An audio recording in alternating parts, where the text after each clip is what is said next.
Consultorio DAX. Tu salud en nuestras manos.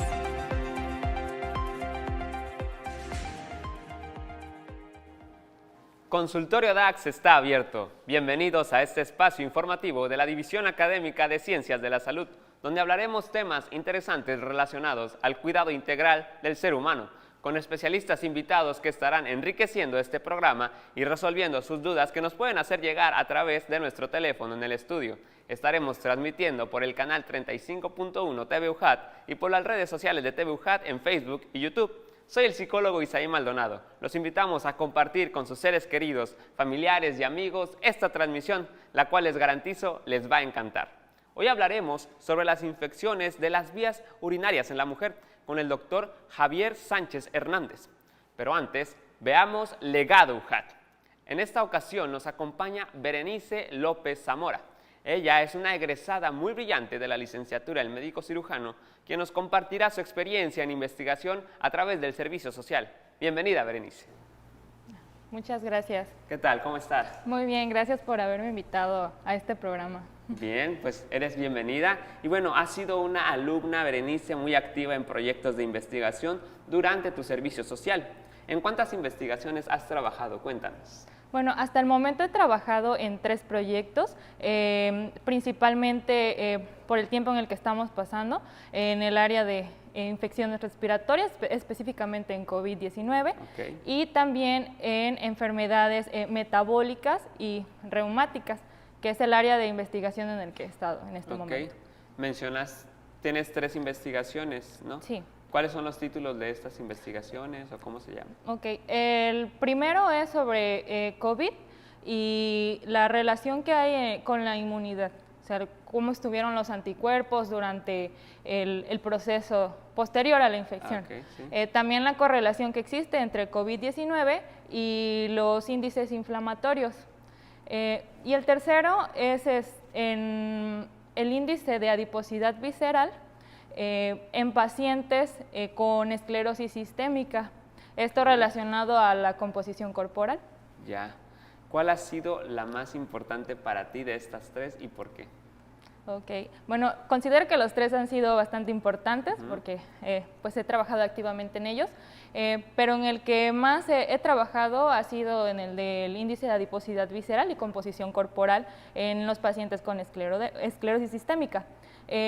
Bueno, este proyecto consistió en un proyecto de casos y controles en el que estudiamos pacientes con esta enfermedad, que es una enfermedad autoinmune y del tejido conectivo, que además se caracteriza por producir un daño microvascular, lo cual puede llegar a ser discapacitante, ya que es una enfermedad progresiva.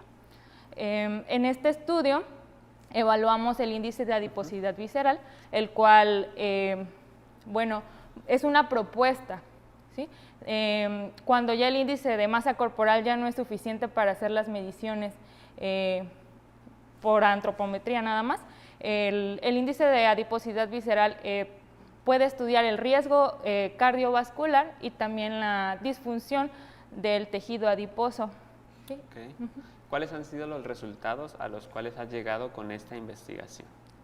Bueno, en este estudio, como le comentaba, al ser un estudio de casos y controles, hicimos la comparación de ambos grupos, el grupo de las pacientes con esclerosis sistémica y el grupo de pacientes, bueno, sujetos sin esclerosis sistémica, que sería nuestro grupo control. Sí. Hicimos la comparación, vimos que el índice de masa corporal, es decir, por mediciones antropométricas, el riesgo cardiovascular era prácticamente el mismo en ambos grupos. Sin embargo, una vez estudiando el índice de adiposidad visceral, nos dimos cuenta que al contar con medidas tanto antropométricas como marcadores bioquímicos, esto al unirse nos puede dar un valor diferente. ¿A qué me refiero con esto? Que encontramos que en las pacientes con esclerosis sistémica había un mayor riesgo cardiovascular e incluso una mayor disfunción de adiposidad del tejido adiposo, a pesar de que el índice de masa corporal era normal en ellas. ¿Sí? Uno podría pensar, bueno, tengo un índice de masa corporal normal e incluso bajo, y puedes pensar, no tengo riesgo, pero al observar este índice de adiposidad visceral, vemos que no es así, que existe el riesgo de padecer enfermedades cardiovasculares, resistencia a la insulina, y en el caso de estos pacientes, son pacientes bastante delgadas, que incluso pueden tener un índice de masa corporal bajo, por debajo de lo normal. Y al ver esto dices, bueno, ¿qué está sucediendo, no? Sí. El tejido adiposo pues está afectado, hay disfunción, y esto puede traer más complicaciones. Pero no solo se utiliza en ese tipo de pacientes, se puede usar en pacientes con diabetes, y estamos trabajando en otras enfermedades. Ok. También has trabajado, por lo que tengo entendido, en la publicación de investigaciones. ¿En cuántos artículos participaste y cuál fue tu aportación? Okay. Bueno, en este año, que es cuando yo incursioné en este mundo de la investigación, he participado en 4 artículos, de los cuales uno ya está publicado y los otros 3 están ya aceptados para publicación y están próximos a salir. Estos artículos, bueno, he participado activamente en la recolección de datos, la búsqueda de información, en la redacción de los mismos, incluso es desde el inicio hasta la culminación. El inicio es la producción del protocolo de investigación, que es como la maqueta o el plan de qué tipo de proyecto vas a hacer. Posteriormente, la realización del proyecto, reclutar a los pacientes, tomar las muestras. Una vez que tienes todo eso, también participé en la estructura de las bases de datos. Y al final, en la realización del análisis bioestadístico de estos resultados para su redacción y finalmente publicación. Es decir, que he participado en todo el desarrollo del artículo, por lo que pues, puedo sentirme que formé parte de un equipo muy bueno de investigación. Qué bueno, la verdad, por lo que vemos estás involucrada en muchas actividades. Igual participaste en congresos. Sí. ¿En cuáles estuviste? Bueno, el año pasado, en diciembre aproximadamente, estuvo el Congreso Nacional de Medicina Interna, en el cual participé en la presentación de un cartel, esto con el tema de COVID-19 y las diferencias hematológicas que existen en los pacientes mayores, los adultos mayores. También participé en el Congreso Nacional de Reumatología, que lo organiza el Colegio Mexicano de Reumatología, de igual manera con un cartel de investigación. Bien, finalmente, ¿qué nos puedes decir del servicio social como experiencia? Bueno, el servicio social en investigación es una modalidad diferente a lo convencional. Pues sabemos que siempre tenemos la idea, ¿no?, de que el servicio social solo es ir y dar consultas, lo cual a mí me gusta muchísimo la clínica, pero en este caso quise explotar esa área porque siempre estuve muy interesada en el área de investigación. Yo hice verano científico, como a mediados de la licenciatura. Ahí hice investigación experimental, asistí al bioterio, eran actividades experimentales. Entonces, en este caso ya quise involucrarme más en investigación clínica, atender pacientes, protocolos, ensayos clínicos. Entonces, yo lo que les puedo decir es que fue una experiencia muy grata. Aprendí mucho y la sede en la que estuve, que fue el Hospital de Especialidades Centro Médico Nacional La Raza, fue un equipo estupendo de trabajo que, a pesar de ser pues médico pasante del servicio social, me involucraron desde el inicio en todas las actividades. No fue como que me subestimaran, de que por mi nivel académico en ese momento me enseñaron, fueron mis guías, porque en el Servicio Social de Investigación tenemos tutores, a los cuales tuve 2 tutores, y ahí fue, bueno, la doctora María del Pilar Cruz Domínguez y el doctor Luis Javier Jara Quesada, que forman parte del Sistema Nacional de Investigadores. Ellos me orientaron activamente, fueron mis guías y pues me enseñaron todo lo que hoy les puedo compartir. Ok, muchísimas gracias, Berenice, por venir y compartirnos tu experiencia. No cabe duda de que estás proyectada para ser una gran investigadora y por todo este trabajo que ya llevas hecho. Por eso, ahora formas parte del legado UJAT. En breve estaremos con nuestro invitado estelar, pero antes vamos a conocer un poco acerca del tema de hoy.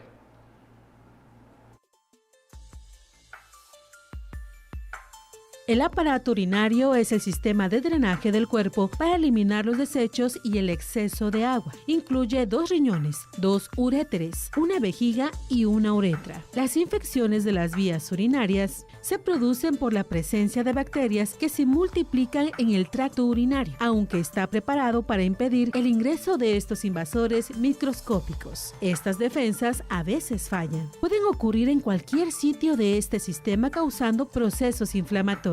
Son el segundo tipo más común de infección en el cuerpo. Personas de cualquier edad o sexo pueden contraerlas. Las bacterias que causan la infección muchas veces se permean del retro a la uretra y de allí a la vejiga o a los riñones. Es más común en las mujeres que en el hombre y su recurrencia es mayor por la menor longitud de la uretra femenina y su proximidad con el recto y la vagina. Se considera que del 40 al 60% de todas las mujeres tendrán este malestar al menos una vez en su vida y del 3 al 5% múltiples recurrencias. En algunas instituciones de salud en México, las infecciones de las vías urinarias se encuentran entre los primeros 10 motivos de consulta en medicina familiar. Además, en el país son consideradas un problema de salud pública. En 2016 ocuparon el segundo lugar de morbilidad en la población femenina, con 3.149.091 casos nuevos, de acuerdo con el Sistema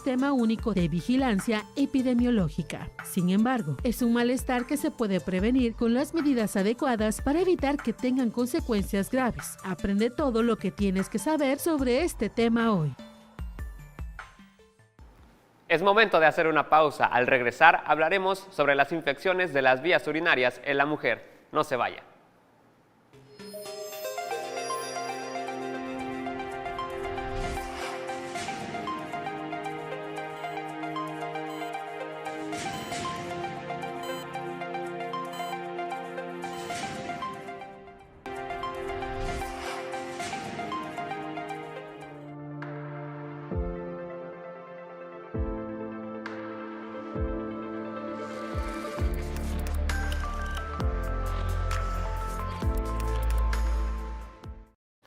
Gracias por continuar con nosotros. Hoy en nuestra sección La Consulta nos acompaña el ginecólogo Javier Sánchez Hernández, quien nos platicará sobre las infecciones de las vías urinarias en la mujer. Bienvenido, doctor.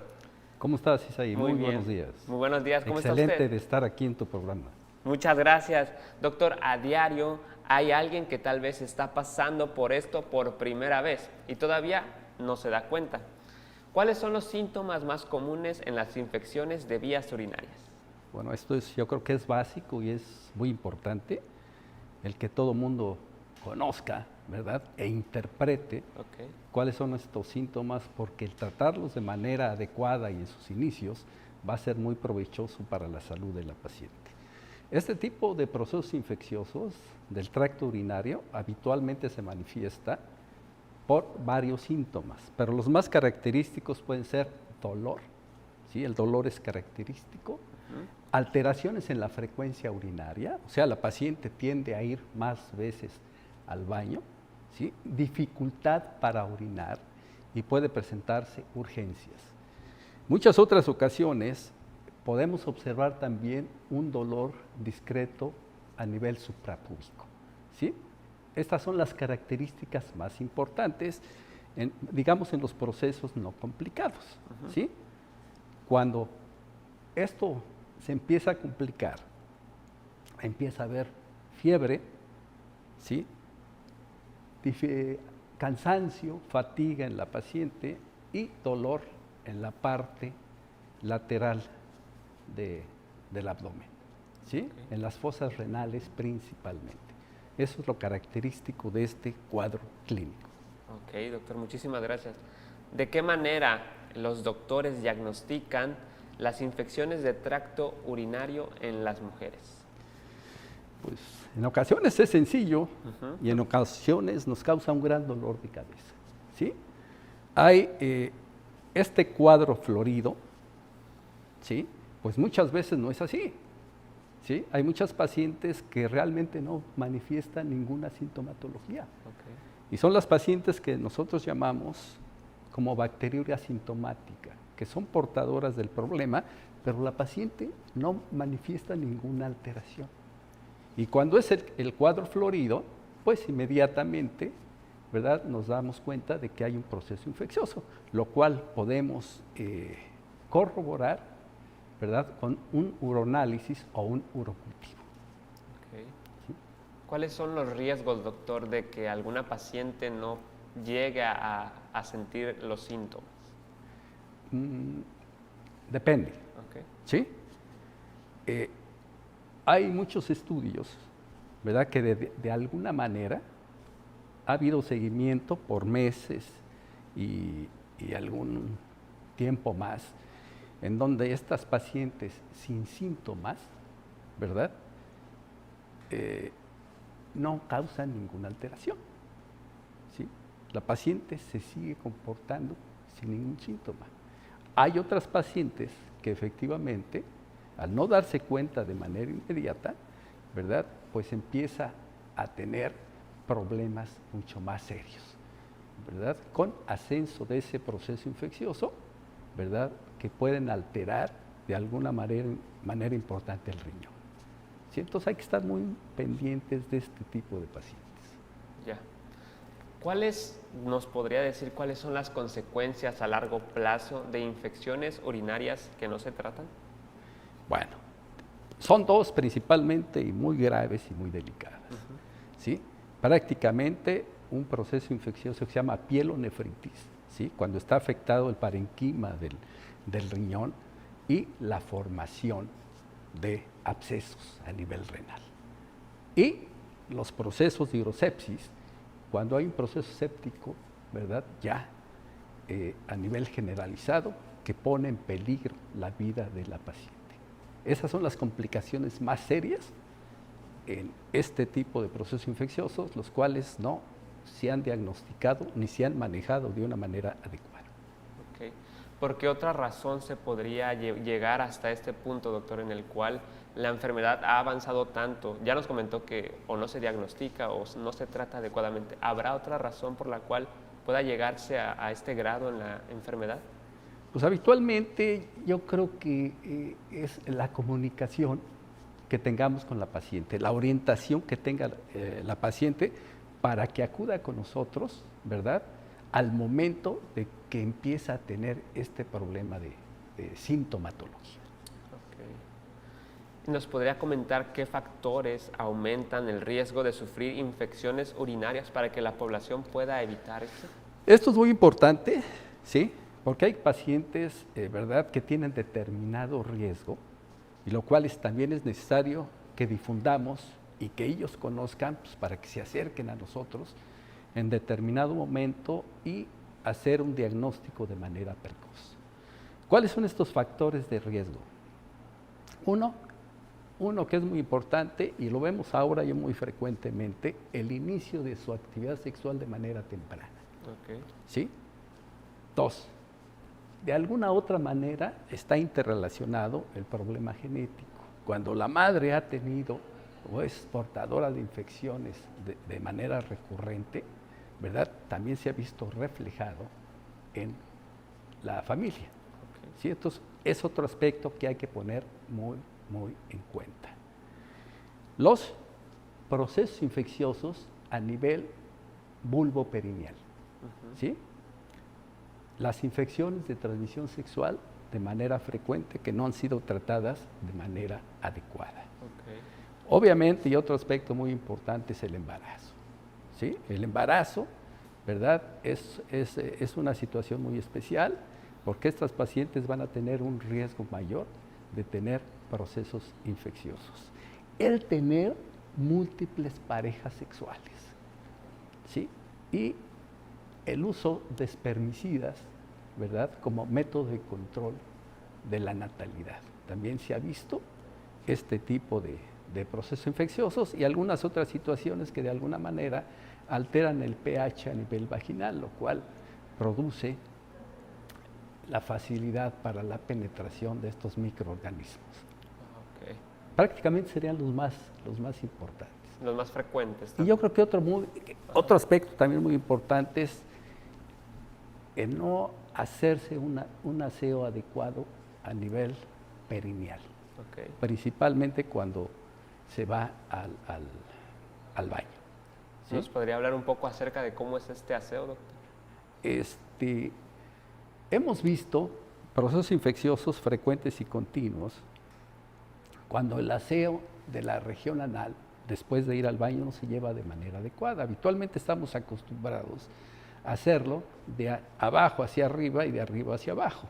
¿Sí? Al hacerlo de arriba hacia abajo, por la distancia entre el ano y el periné, en algunas mujeres es demasiado corto, dejando ciertos microorganismos en ese lugar, los cuales tienen muchas probabilidades de su ascenso a la uretra para iniciar el proceso infeccioso. Yeah. ¿Sí? Y es uno de las situaciones que debemos de platicar con nuestros pacientes porque es una de las situaciones de profilaxis que debemos de manejar, Sí, claro. con ellas. ¿Hay alguna recomendación para la hora de hacer la micción? ¿Alguna técnica de limpieza especial para las mujeres? Bueno, yo creo que esto también es muy importante, ¿sí? Lo ideal es usar una toalleta, ¿verdad? Lo más limpia posible, ¿sí? Únicamente, ¿sí? Okay. Sin mayor preámbulo para otro tipo de situaciones, ¿sí?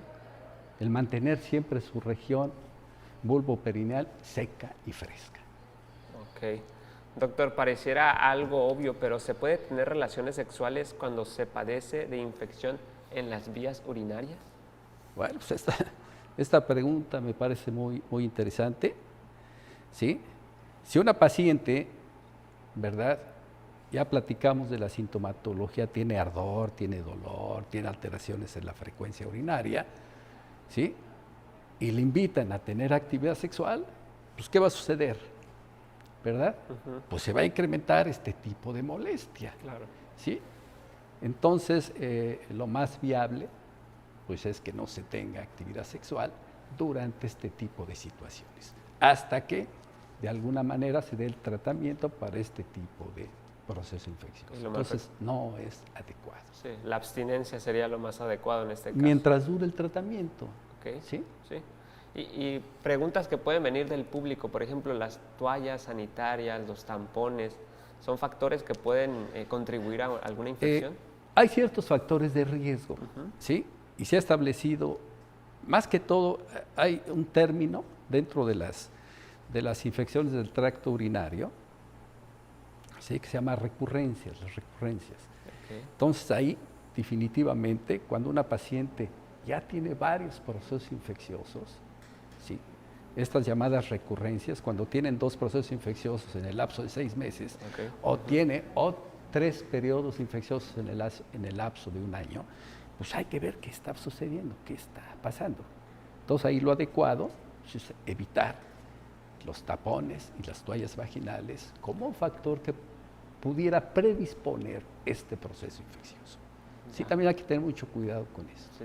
Muchísimas gracias, doctor. Ahora hablando de la alimentación, ¿habrá algún alimento que pueda contribuir a que una infección se empeore o el sistema inmune esté más receptivo a padecer alguna infección de las vías urinarias? Bueno, yo creo que aquí lo importante es mantener a nuestra paciente en un buen estado de salud en general. Okay. ¿Sí? Con los principios básicos de una buena alimentación, ¿sí? Ingiriendo sus líquidos, ¿verdad? De 1,5 litros, 2 litros diarios, ¿sí? Y se ha recomendado, ¿verdad? Algunos frutos, algunas sustancias que a través de los estudios se ha visto que son muy positivos para evitar o coadyuvar a que estos procesos infecciosos no se presenten con mucha frecuencia. Tales son el uso de vitamina C, el uso de vitamina E y los arándanos, ¿verdad? Los arándanos, que últimamente se ha visto muchos resultados positivos en relación a la protección, ¿verdad? Apoyan, ¿verdad?, a que las bacterias no se adhieran al urotelio de las vías urinarias, ¿verdad?, con resultados positivos. Doctor, creo que es bastante interesante, pero vayamos a un corte. Les recordamos que pueden hacernos llegar sus preguntas respecto al tema a través de la línea telefónica y de nuestras redes sociales. Al regresar, nuestro invitado las estará respondiendo. Siga con nosotros.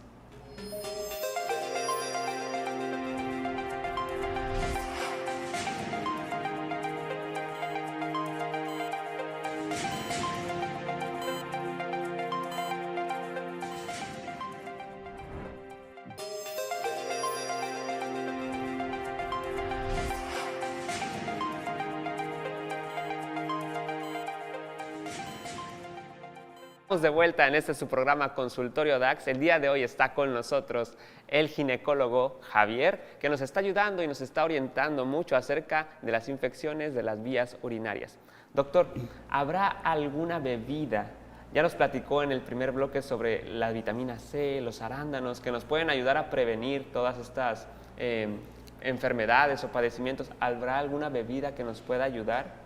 O al contrario, que nos pueda dañar o nos pueda hacer propensos a esta enfermedad. Bueno, dentro de bebidas, pues volvemos a lo de los arándanos, ¿verdad? Se recomienda al menos 2 vasitos de jugo de arándanos, ¿verdad? Con lo que se ha visto resultados muy satisfactorios, o de esos productos que venden en los supermercados, ¿verdad? Con arándanos de 400 a 500 miligramos, ¿verdad?, diarios, y se ha visto efectos muy positivos. ¿Sí? Muchísimas gracias, doctor. También otra duda que puede generar confusión.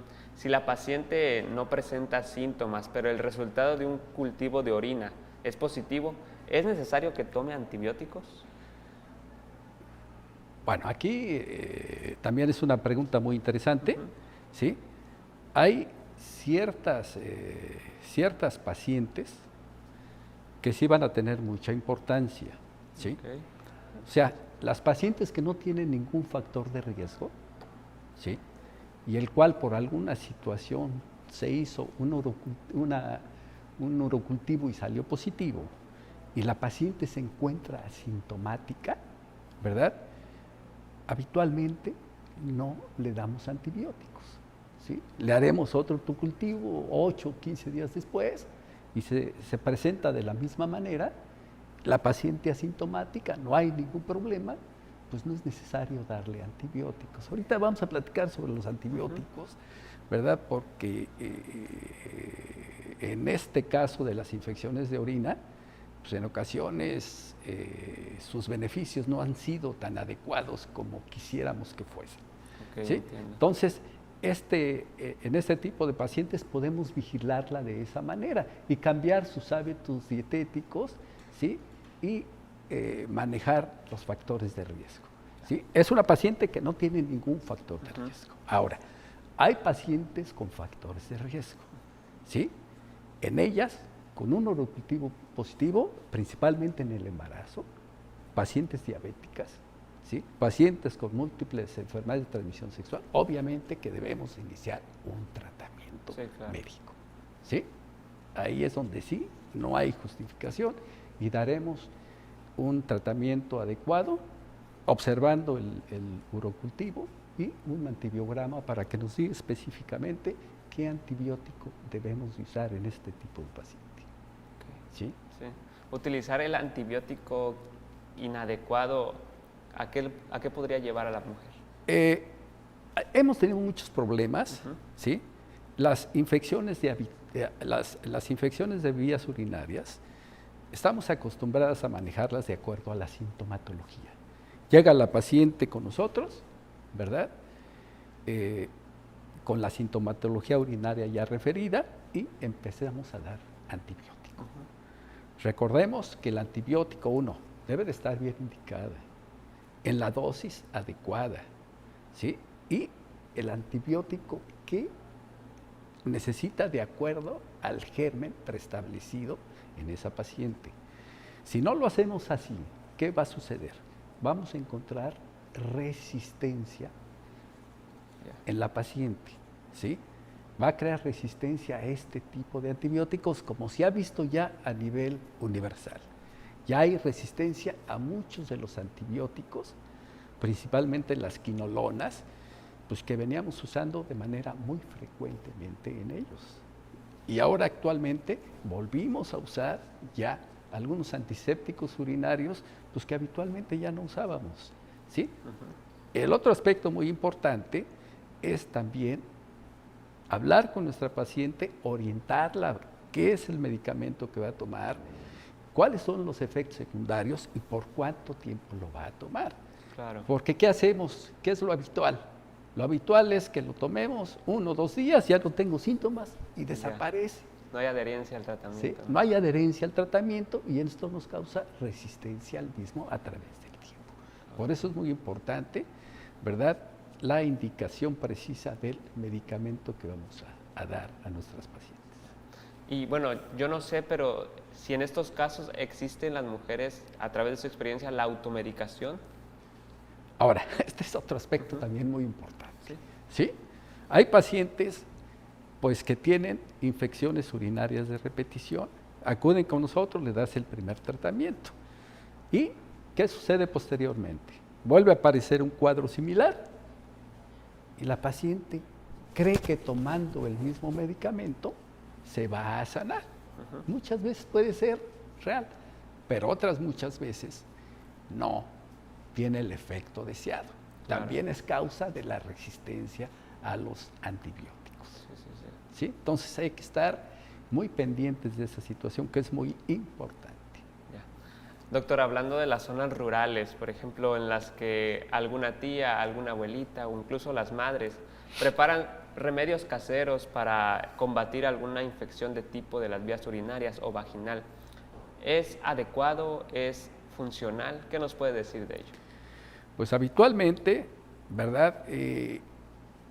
Hay todavía nuestra medicina ancestral, ¿verdad?, en donde a base de algunas plantas medicinales, en algunos lugares se está llevando a cabo este tipo de situaciones. Pero sabemos que no es lo adecuado, no es lo indicado, ¿sí? Hay muchas de este tipo de terapias que no conocemos, ¿verdad?, cómo se vaya a presentar. Y el proceso infeccioso pues se puede complicar y traer consecuencias hasta fatales en este tipo de pacientes. Lo ideal es que, ¿verdad?, un profesional de la salud orientara a estas pacientes pues, para el tratamiento adecuado. Sí, de esa manera se evitan complicaciones, ¿verdad?, después, que pueden llegar con el paso del tiempo. ¿Qué factores, doctor, favorecen la repetición o recurrencia, como usted nos decía, de cuadros de infección urinaria? Bueno, esto también es sumamente importante, ¿sí? Lo volvemos a lo mismo, factores que pueden ser las múltiples parejas sexuales, ¿sí?, procedimientos, padecimientos de inmunodeficiencia, enfermedades crónicas como la diabetes mellitus, ¿verdad? El no orinar, ¿verdad? Se aconseja para evitar este tipo de recurrencias después de la actividad sexual ir a orinar, ¿verdad? Y se ha visto que con muy buenos beneficios. Pacientes sometidas a procesos quirúrgicos sobre vejiga o uretra, ¿verdad? Todos estos son factores que de alguna manera ocasionan este tipo de recurrencias, ¿sí? Entonces hay que estar muy, muy pendientes.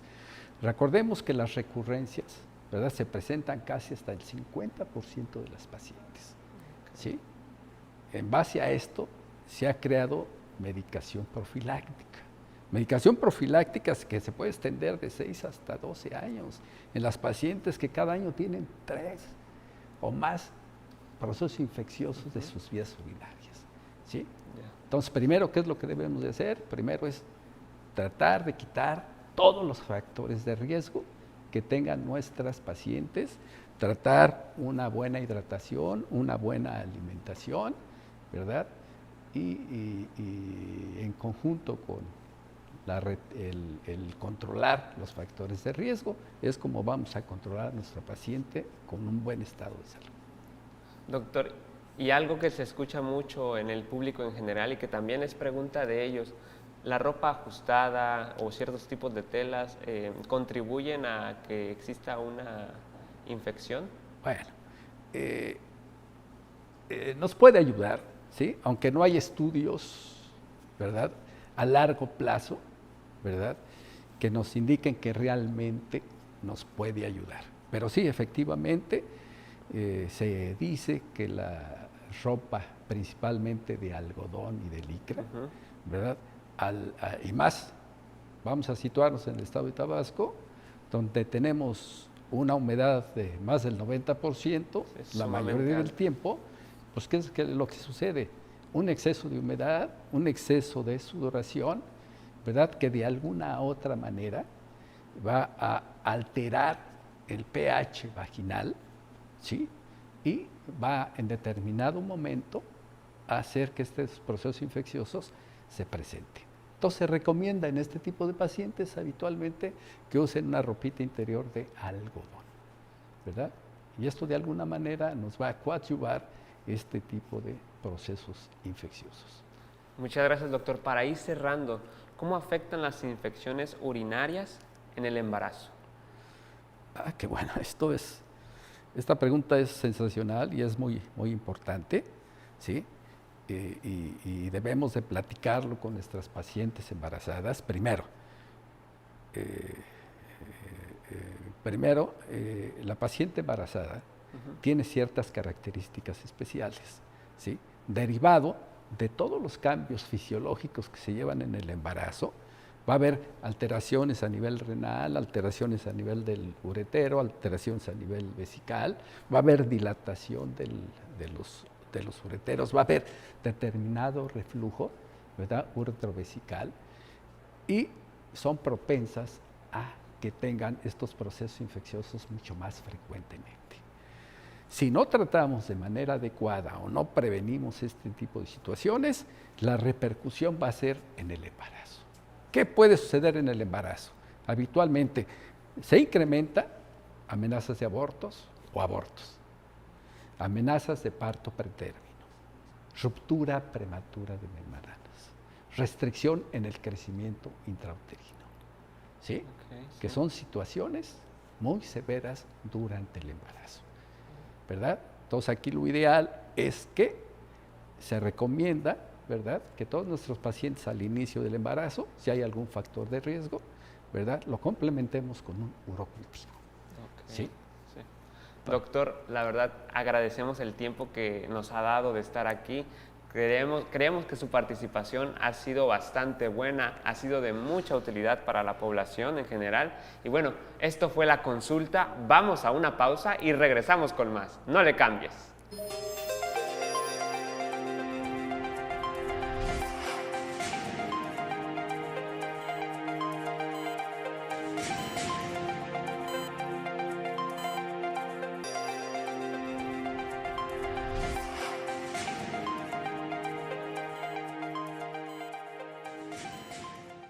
Estamos de regreso y es un orgullo para nosotros presentarles Investigaciones DAX, la sección donde les mostramos los proyectos de nuestra división.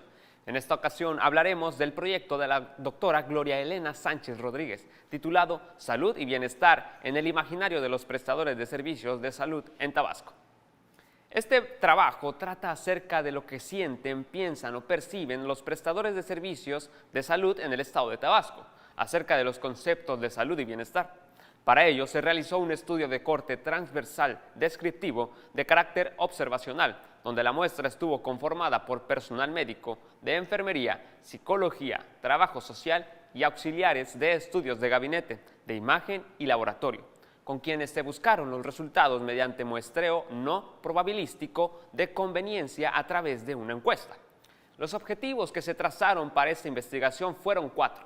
Describir las características sociales y académicas de los participantes. 2. Identificar y contrastar sus conocimientos acerca de los conceptos de salud y bienestar definidos por la Organización Mundial de la Salud, la OMS, y la Organización Panamericana de la Salud, la OPS. También definir cómo realizan la promoción de la salud y el bienestar. Y por último, identificar cuál es el imaginario que tienen los profesionales respecto a la salud y bienestar. Dentro de los resultados encontrados, se obtuvo que de los prestadores de servicios de la salud, el 58.6% eran mujeres y el 43.3% varones. Adultos jóvenes, en su mayoría, que poco más del 50% oscilaban entre los 26 a los 30 y los 31 a 40 años de edad.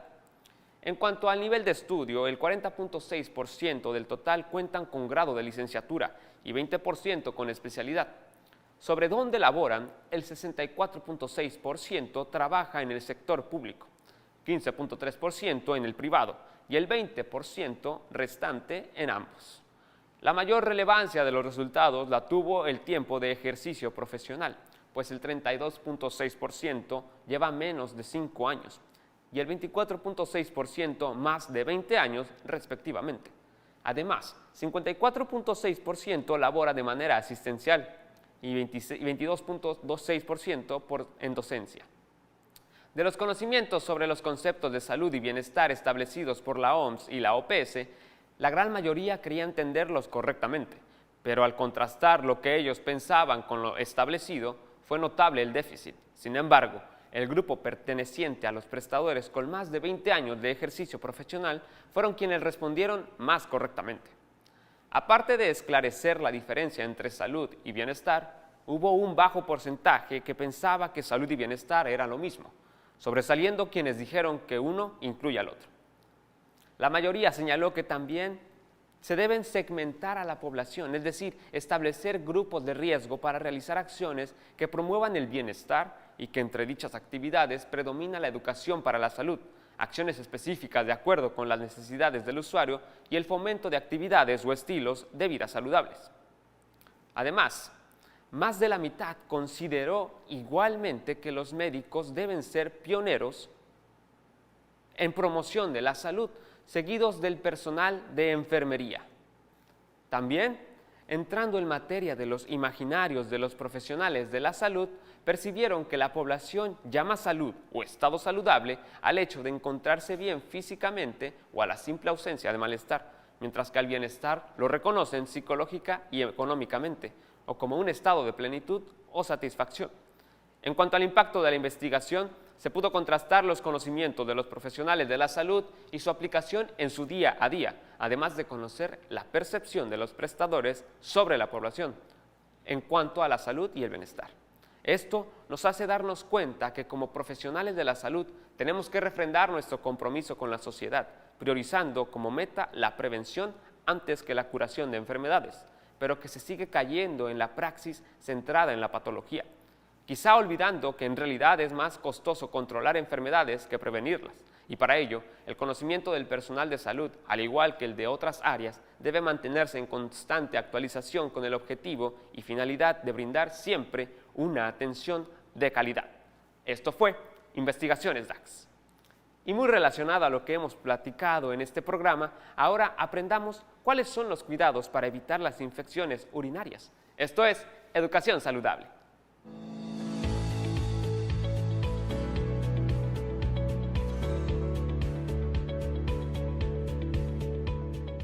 Las infecciones urinarias son frecuentes, afectan a mujeres de todas las edades y sus manifestaciones son variables. Asimismo, son una causa común de morbilidad y pueden provocar la muerte. En Consultorio DAX te diremos las diferentes formas de cuidado y prevención que debes tener. Toma nota. Asear tus genitales con agua y jabón solamente una vez al día para mantener la flora bacteriana normal, pues su alteración propiciaría las infecciones urinarias, lo que consideramos muy importante por el exceso de higiene de los genitales externos de nuestra población femenina, de acuerdo con informes nacionales. Evacuar la vejiga varias veces al día para evitar la retención de orina, lo cual es causa de infección. Es importante que cuando se tengan ganas de orinar, se haga en ese momento para no retener fluido y, por consecuencia, evitar la proliferación de las bacterias. Colocar los apósitos vulvares o toallas sanitarias sin que lleguen a la región anal, pues estas sirven de puente entre el recto y la uretra, lo que unido a la secreción menstrual, fundamentalmente sangre, constituyen medios de cultivo, sobre todo por las condiciones de temperatura, humedad, acidez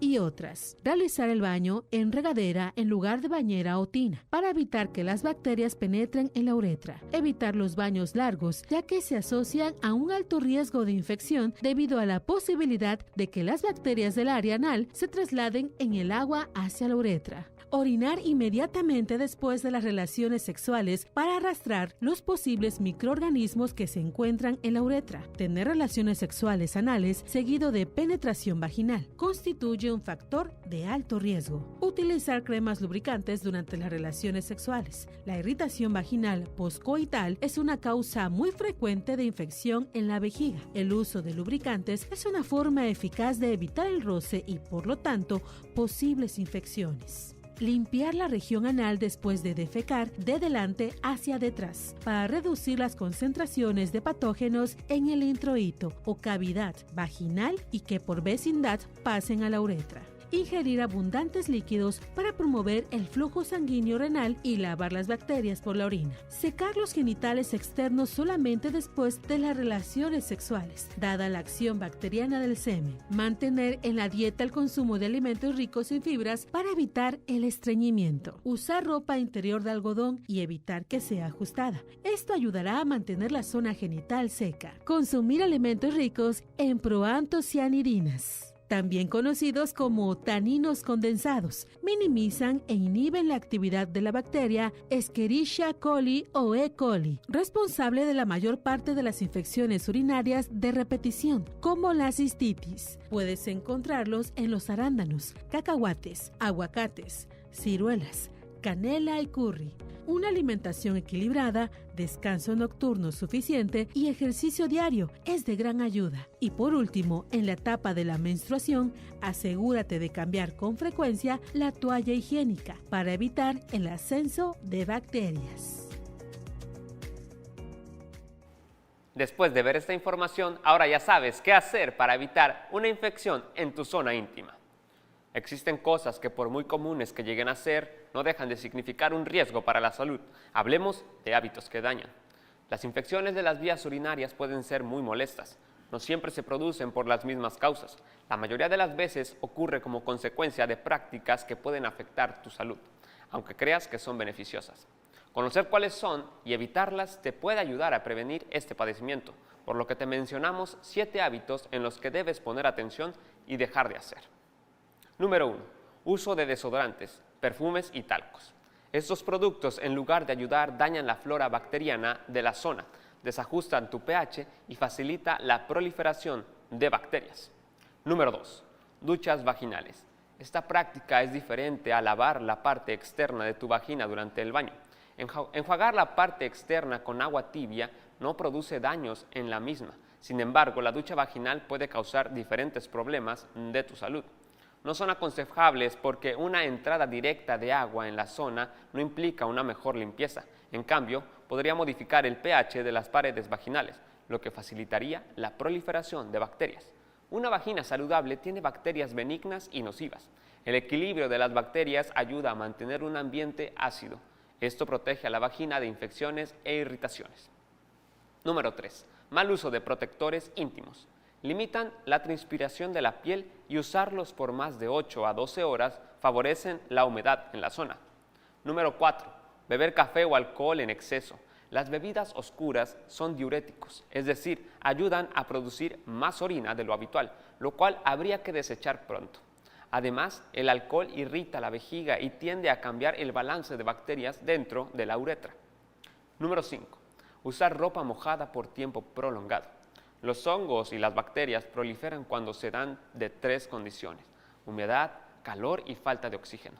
Los trajes de baño, ropa de ejercicio, sudada y prendas mojadas por la lluvia contra la piel potencia esta combinación de factores y por lo tanto favorece la reproducción de microorganismos en el canal uretral de la mujer. Número 6. Uso frecuente de espermicidas. Estos modifican la flora bacteriana normal de la zona genitourinaria y se ha asociado a un aumento de infecciones urinarias. Número 7. Automedicarse. Los antibióticos son medicamentos de gran valor sanitario para el tratamiento de enfermedades infecciosas causadas por bacterias, pero su uso inadecuado, como es la automedicación, causa resistencia bacteriana. Esta se da cuando las bacterias se transforman en respuesta al uso de antibióticos, provocando que este tipo de medicamentos dejen de ser eficaces y se hace cada vez más difícil el tratamiento de infecciones urinarias mal curadas y recurrentes. Consecuentemente, ocasiona la presencia de serios problemas renales. Estas malas prácticas que afectan tu zona íntima son hábitos que dañan. Y bien, la División Académica de Ciencias de la Salud, comprometida a contribuir en la salud de la población, cuenta con una amplia gama de servicios. Para saber más de ello, le invitamos a que mire la siguiente información.